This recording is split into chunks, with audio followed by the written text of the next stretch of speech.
why I am present here is because of that I wanted to help the MSMEs.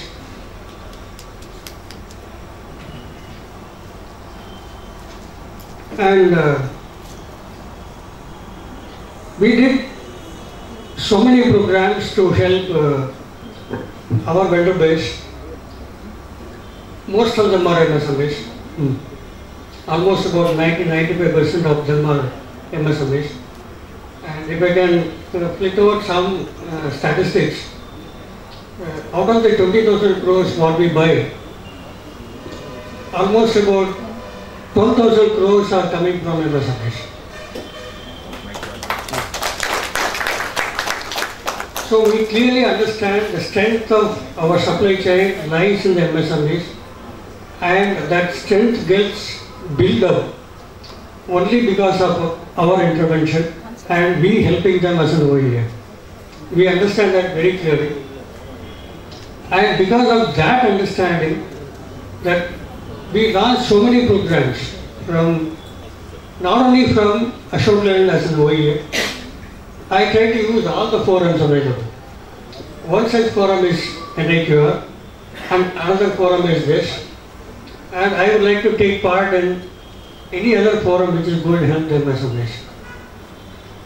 And through NIQR, we sensitized almost about 16,000 minds about the disruptions which are going to come in the future for the MSMEs.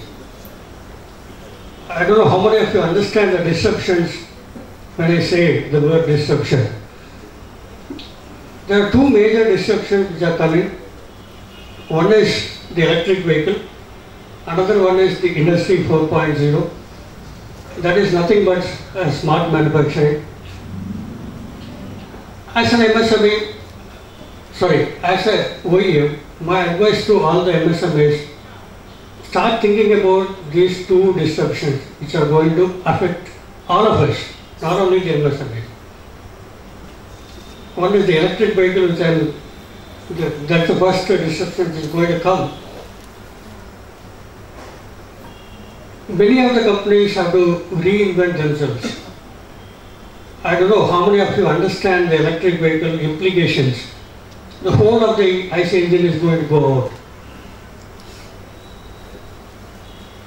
And that means what? Whoever is present in IC engine building or manufacturing has to go out of business, if you have to put it blunt. And okay, many of you might have doubts. Is it going to happen tomorrow? It's not going to happen tomorrow. It will take time, maybe 5 years, 10 years down the line. But if we miss out now, today is the time. If you miss out today, you are going to miss out forever. That's the, rather I would say, I would not call it as an advice, but I would say that that's a threat which is hanging on all of our head. So any MSME who can innovate in this electric vehicle field is going to gain advantage. Any innovation in this. In the break I was discussing with some of the students. Today we are developing an electric vehicle and every single part is being imported at phenomenal cost. And like Mr. Adikesavan said, like Mr. Rajshekharan said, there are tremendous potential in this country, especially in this state.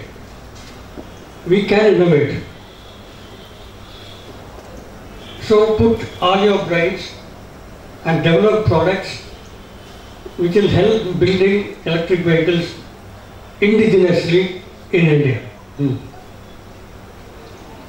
Every single component, at the cost of repetition, I am telling you, every single component is being imported.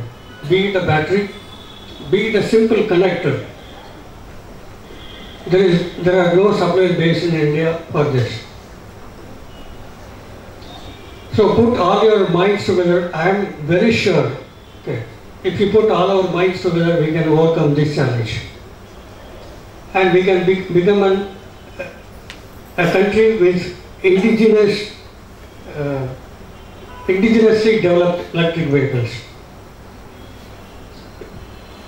If you take an example of China, who has the highest number of electric vehicles in the world, have depended only on other countries to bring in technology.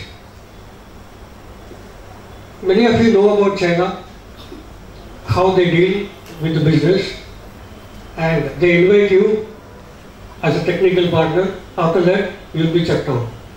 That's the model China is operating. And we don't want to do like that. We truly believe in the creativity and the innovation of our MSMEs. That's the first challenge as an OEM we face. And the second challenge, as I told you, is the smart manufacturing. In the smart manufacturing space, if you Google it, there are so many opportunities, but they are all so sophisticated. You will find only suppliers who can offer you solutions from Germany, from all those European countries, which are all much, much costlier. We are known for our DC solutions. We can develop our own smart manufacturing. We can develop our own smart factory. And as an OEM, we will support. And right in the stage, Mr. Seturaman is driving among all the vendors, all our vendors, Ashok Leyland vendors, to migrate to smart manufacturing through DC way. Not through Siemens or Bosch or somebody who's much, much costlier and much, sophisticated. We know how to develop our own DC Indian smart manufacturing. And we depend as a OEM on those brains who are present here as MSMEs. So there are challenges as well as huge opportunities. I request each one of you to take this opportunity and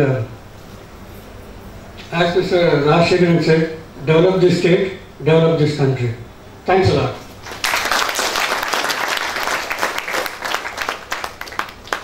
That's quite smart.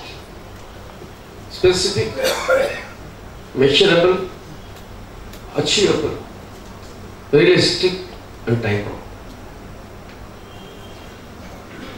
அறிவினை என்பவளவோ கருவியான் காலம் கருதி செய்யும் பொருள் கருவி காலம் வினை இடோடு ஐந்து விருத்திரை நிச்சயம் பொருள் சொல்லி கொடுத்தார்.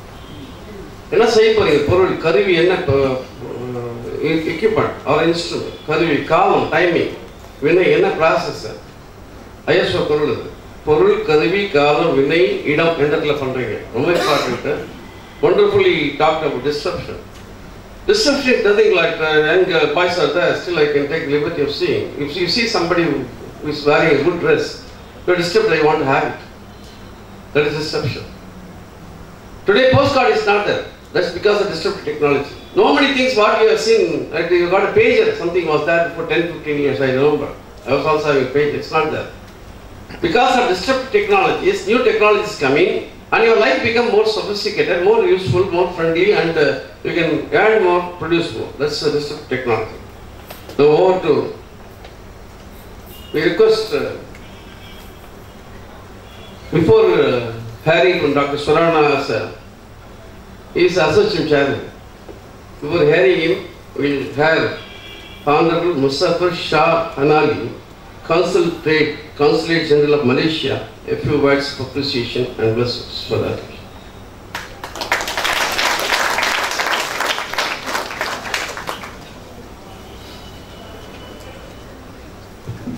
Very good afternoon, gentlemen.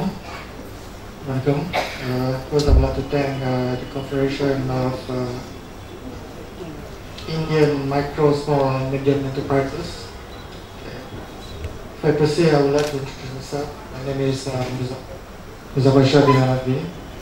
Actually, I'm the trade counsel with the government of Malaysia, where my my role is actually to push to promote Malaysian trade in order to benefit my country. Actually, when I was invited to deliver remarks in this event, I was thinking what I'm going to talk about, because in terms of relationship between Malaysia and India, we have a long history. India was one of the first countries that acknowledged and established diplomatic ties with Malaysia when we gained our independence back in 1957. We have long cultural exchange. There are 2 million Indians, there are 2 million Malaysian Indian population in Malaysia, and due to the migration back in the old days from this part of the world, this part of the country, which is Tamil Nadu, majority of the Malaysian Indians actually speak Tamil. And due to that as well, a lot of your culture and tradition has assimilated into the modern Malaysian society, right? I mean, if you go to Malaysia, some of your traditional food, actually, like tosai, for example. If you go to Malaysia and you eat it and you ask, what is this? The Malaysian will say it's a Malaysian food.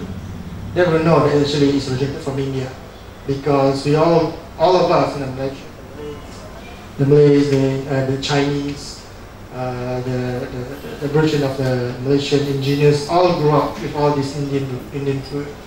And also the Indian restaurant is a staple in our community. I don't know, if you're familiar with Malaysia, if you have been to Malaysia before, we have this chain of Malaysian Indian restaurant called Mama. It's a 24-hour restaurant, and it's a social gathering place for Malaysia, regardless of races. Okay, so because it's SME, so I'm not going to touch much about my country. Okay, just a big snippets of my country. Malaysia is a small country, 30 million population, half of Tamil Nadu population. Being a small country, so our economy actually very dependent on trading. The major contributor of our economy is from the import and export, and 75% of our contributor, of our industry contributor, are from the SME categories. And being a major contributor to the economy of a trading nation, I can say that almost 100% of our SME are exporting or have involved in the activity of export. For Malaysian SME, exporting is not an option. It's compulsory for us. It's an act of survival. Because if you want to depend on domestic market, we're going to shut down our business operation within 2 to 3 years, because it's such a small country and you can only sell so much to 30 million people. And Malaysia also is not a well-known brand when it comes to exporting. We're not like Korea or Japan or the States, where the stand made in Korea or made in Japan or made in USA known to be quality. It's a branding attractions. So the way our SME go for export is through collaborations, partnerships. Okay. In today's world, with current technology that allow us to take our business beyond borders, going global for SME is no longer impossible. Even for startups, going global is no longer impossible. In fact, if you start a business today, in Malaysia, you already start on how to make my product and services can have a presence worldwide. And we know that going through the conventional way of going global by trying to sell will not work. Because we have so many competition from because every other countries have their own way of doing business. So the way the Malaysian proceed with the exporting, the way that Malaysian SME go for global is through finding partners. By finding partners, we don't have to think about having to set up office in foreign market. We don't have to think about how the local law works. We don't have to deal with the headaches of the business environment or business landscape. All those are being taken care of with our foreign partners. So what we do is we support our foreign partners as a third party. So we don't have to look for marketing, we support in marketing, but we don't have to look for clients. So that is how SME, Malaysian SME works into the business. And I'm not talking just about in terms of ICT product, techno-based product. It can be anything, fashion, steel products, everything. Everything that any of you actually in whatever business that you're venturing right now, actually you are ready to go for export. You just need to find the right partner. Okay. In today's world, when you go for trade events or marketing missions, you will not expect to get potential client to come to you on your first try. Those who come to you are your counterpart in that particular market. And they come to you not because they want to see who's their